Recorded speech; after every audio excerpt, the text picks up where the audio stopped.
Well, first, let me apologize that any time I have a microphone in front of me and cameras pointed at me, I have an irresistible urge to say to you all, if you've been injured in an automobile, hurt on the job, or have been slandered by Adam Smith at all times, I'm your effing man.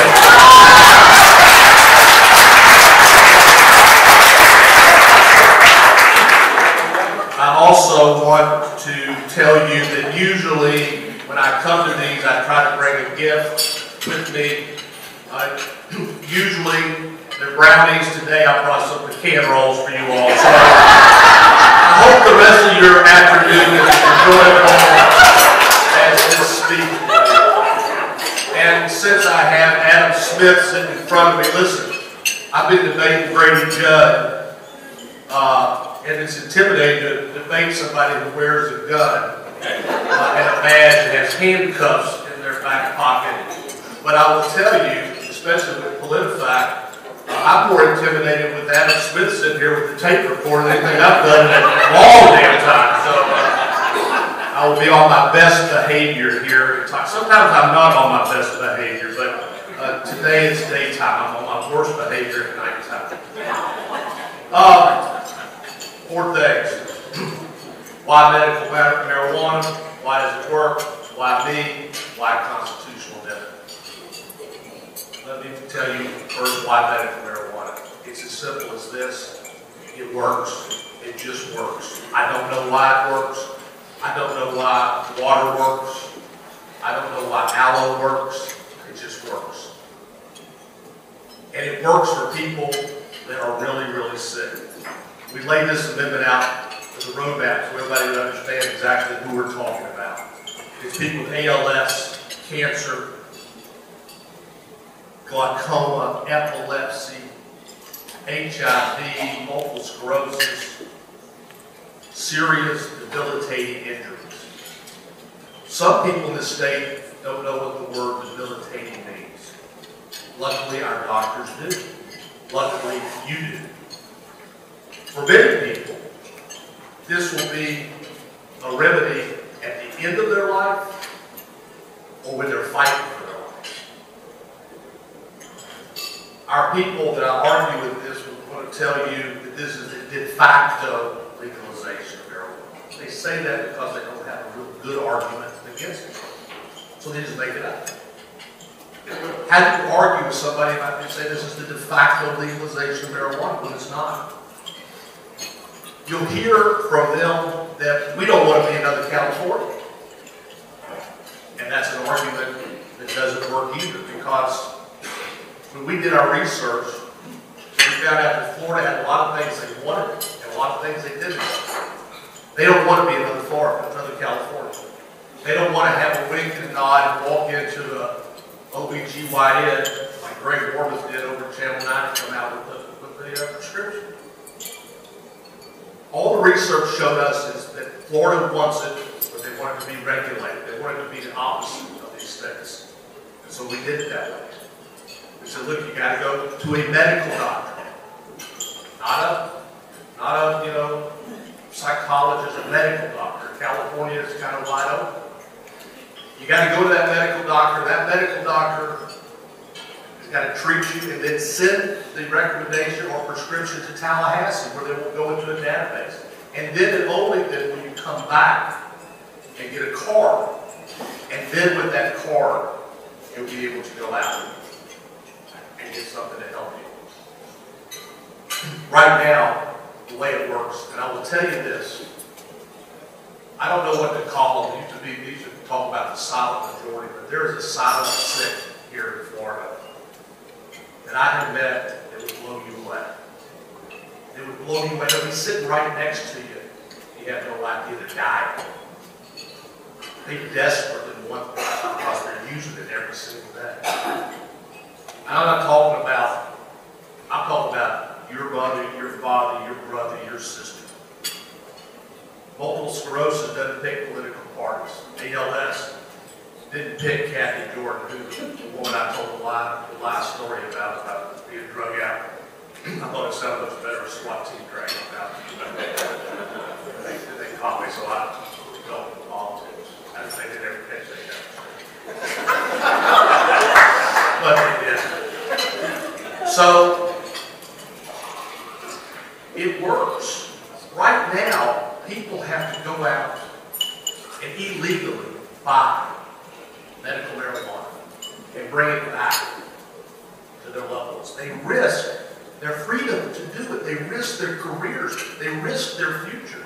A young lawyer told me in Atlanta, he said, John, if this happens, I don't have to go to Tampa. I said, what do you do at Tampa? He says, I go there to get it where my mother has multiple sclerosis. The silent sick that I have met across Florida study. And it's everything and everybody. This is not a political action. This is an action of compassion. Look, Don Gates, the conservative president of the Senate, confessed that once upon a time, his best friend, 1985, was dying of cancer. Now, Don Gates knows a little bit about end of life. He knows what drugs work and what drugs don't. Because he runs a hospice, or he did, until he sold it and made a bunch of money. Which is good for him. But you know what Don Gates confessed? That when his best friend, when his minister was dying, nothing of those hospices worked. And so you know what Don Gates did? If we'll let us back and check this out. He went out and had somebody get marijuana for his friend. And he gave it to his friend. And his minister, the preacher. And he did it because nothing else worked. And he did it because he loved that friend. This election is going to be about that. We may not like the politicians. Everybody running is not who you like the most, who you dislike the least. But this election, we're going to get to go out and do something for our next door neighbors. One day, we know, I will guarantee you this, maybe not in my lifetime, but we all know that one day this will be real. Everywhere in America. There's no doubt about it. And if we know that, then why not now? It's not wrong that once upon a time to have had a different opinion about this. Some people I'll talk about marijuana, they're so mixed up about marijuana, they think it has the same effect as LSD and heroin. They think it's a drug. It's all thrown into the drug category. Sanjay Gupta, once upon a time, was opposed. Wrote a Time article about it. You know what scientists do and good doctors do? They remain open-minded. They research, they investigate, they go to Israel. They see what happens over in Israel. There's no testing here. We can't have testing here. It's a Schedule I drug. So these doctors, well, once it goes to FDA and once there's tests, there can't be test runs. It's a Schedule I drug. Why is it a Schedule I drug? Once upon a time there was a movie called Reefer Madness. It stood for the proposition that a black man might seduce a white woman with a marijuana cigarette. Well, we can't have that. They used to call it cannabis, but they had to make it worse. So they said, well, how can we make it worse? We call it marijuana. That's what the Mexicans call it. And it became a Schedule I drug. And our drug laws in this country are based on that one man who saw Reefer Madness and freaked out about it. Our Schedule I drugs are based on hatred and racism and bigotry and just meanness. So Sanjay Gupta branched out. He left and went all over the world. If you do nothing else if you're on the fence, watch one of his specials, Weed 1 or Weed 2. You will cry. Tears will be rolling down your face. And I promise you, I guarantee you, you'll vote yes on 2. If you watch it. Some people don't want to watch it. I hated to watch that Mitt Romney special on HBO. Because I didn't want to like it. I watched it, and I told my wife, I said, this son of a bitch is going to be down.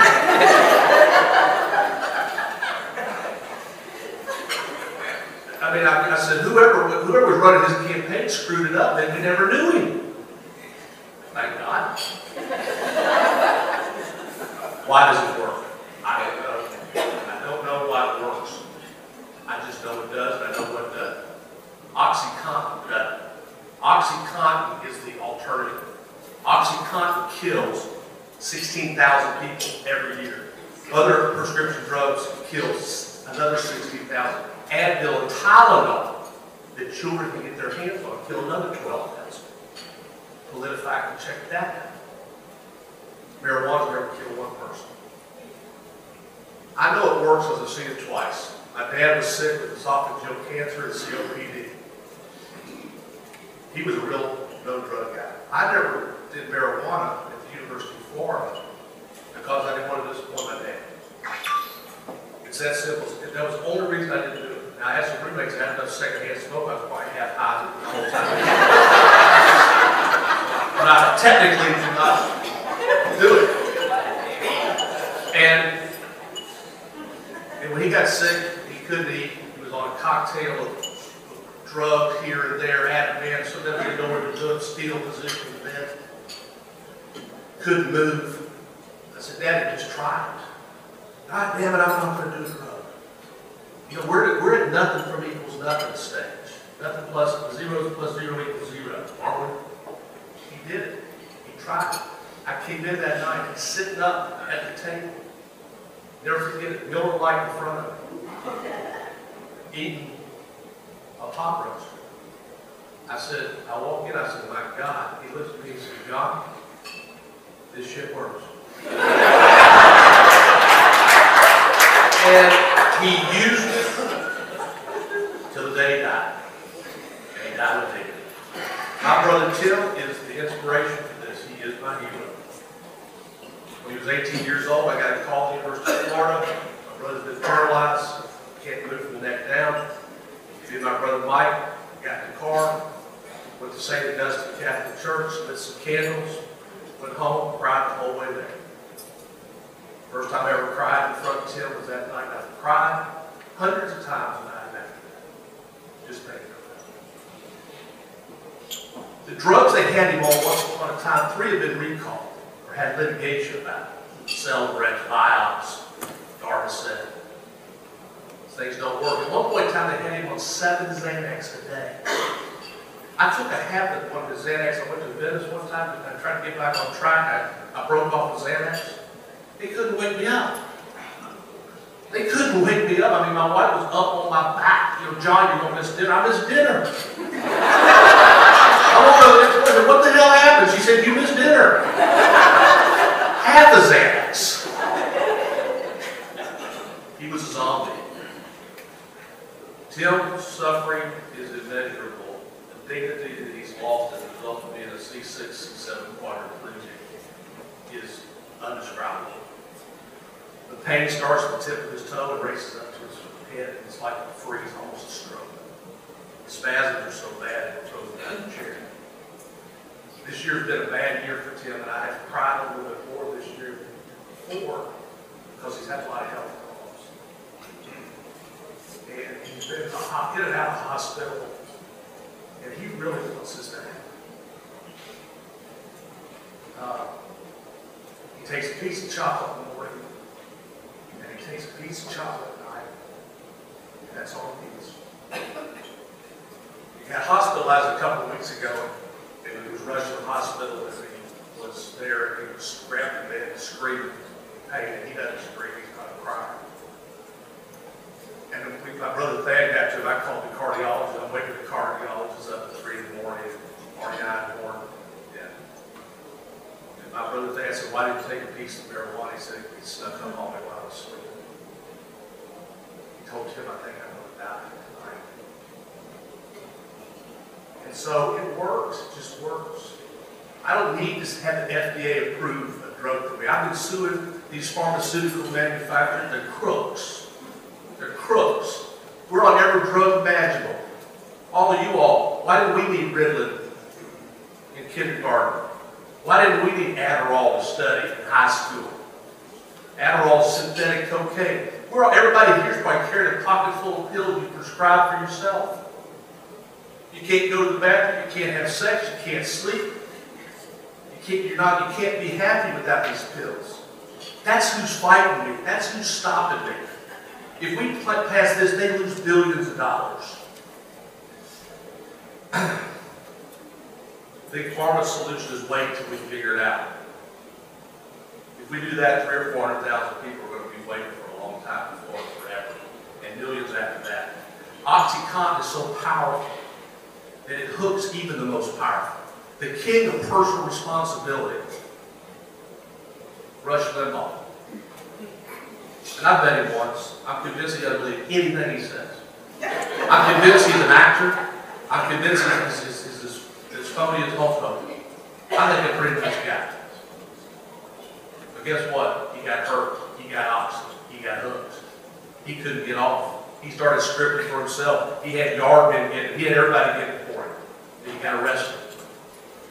And what did he do when he got arrested? He did what all rich people do in Miami, South Florida. All the way blind. Got off. Doesn't make him bad. That's the power of OxyContin. Somebody told me, and I don't know if this is true, so since politicizing, I've got to be much more careful. It ruins kind of half my stories, but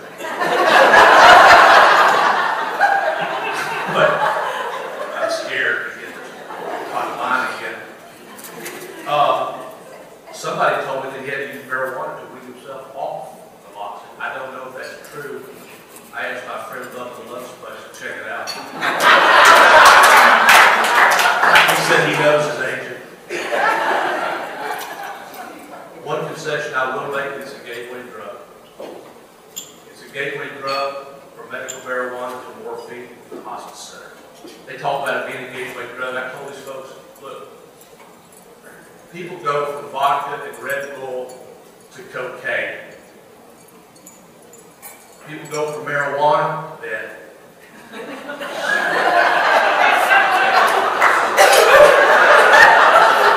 Domestic violence is highest on Super Bowl Sunday. You know why? Booze. The police are never called because somebody's stoned. Called because they're drunk. We wouldn't let our dogs and cats suffer.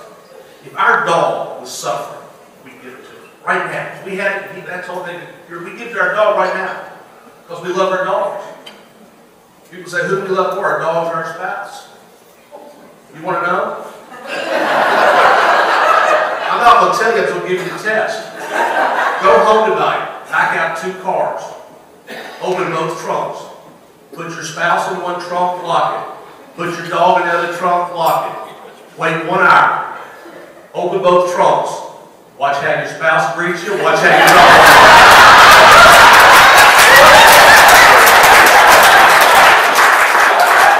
We wouldn't let our dogs suffer for a minute.